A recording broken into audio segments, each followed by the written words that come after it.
At first glance, it seems too small to matter. A pause that lasts half a second longer than expected. A moment of hesitation in places where speed and decisiveness usually dominate.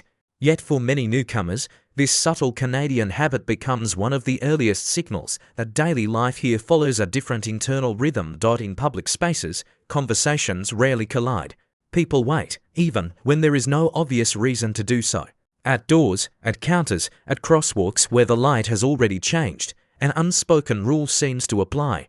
No one rushes to claim priority. The movement of everyday life feels deliberately softened, as if sharp edges have been sanded down over time. For those arriving from faster-paced cultures, the initial reaction is often quiet confusion.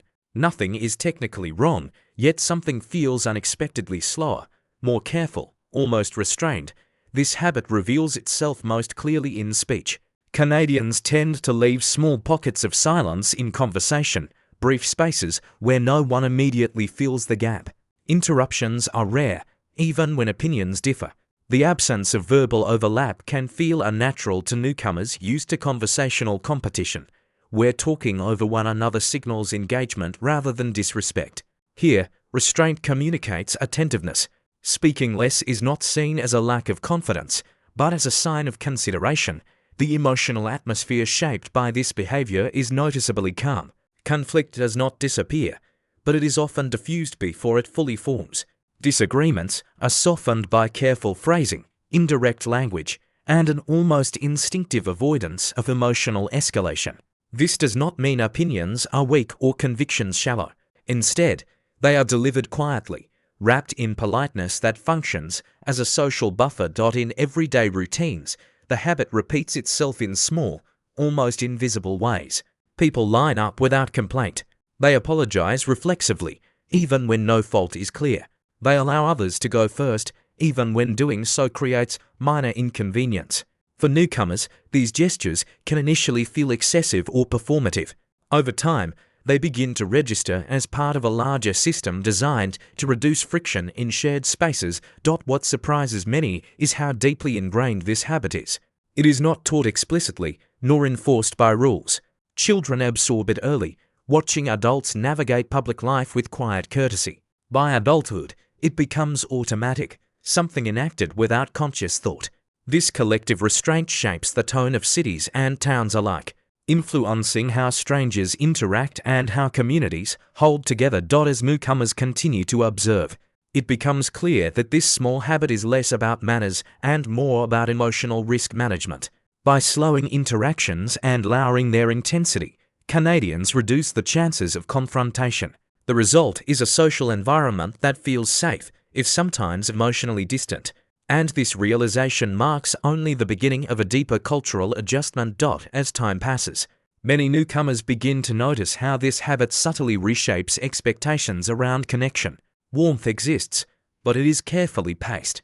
Invitations are rarely impulsive. Friendships develop slowly, layered through repeated low-pressure interactions rather than sudden emotional openness. The same restraint that governs public politeness also governs intimacy. Trust is built through consistency, not intensity. In workplaces, this pattern becomes especially visible. Meetings often unfold with measured turns of speech. Silence is not immediately interpreted as disengagement.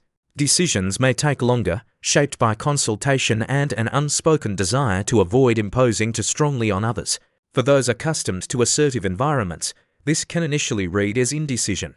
Over time, it becomes clear that the goal is consensus without confrontation, progress without visible friction.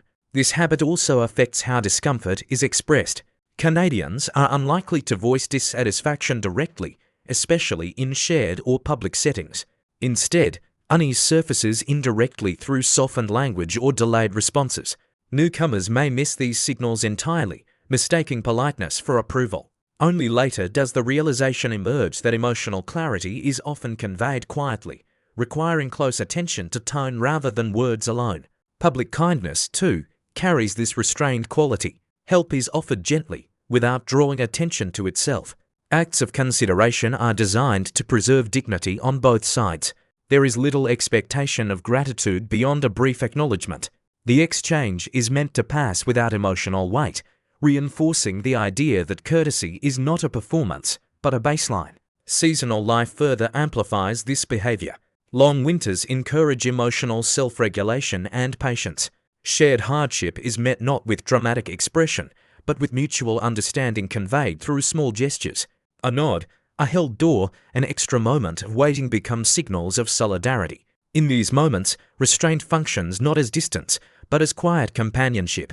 Over time, many newcomers find their own behavior subtly shifting. Interruptions feel intrusive.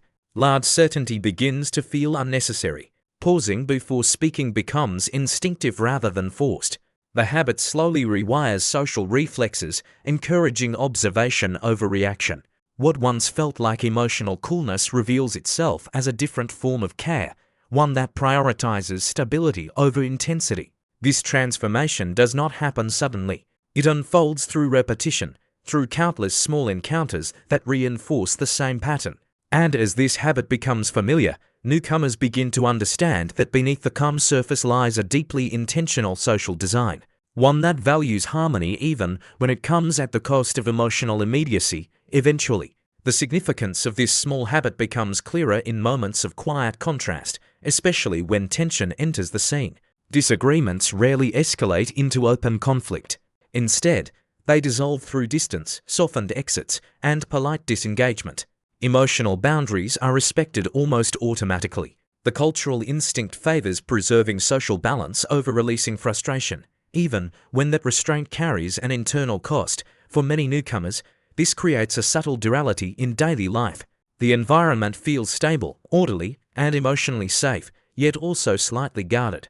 Conversations remain pleasant but controlled. Deep emotional exchanges arrive slowly, if they arrive at all. Vulnerability is shared selectively, usually behind closed doors and only after long periods of familiarity. Public emotional expression remains carefully moderated, reinforcing the idea that personal struggles should not spill into shared space. Over time, this habit reshapes how belonging is understood.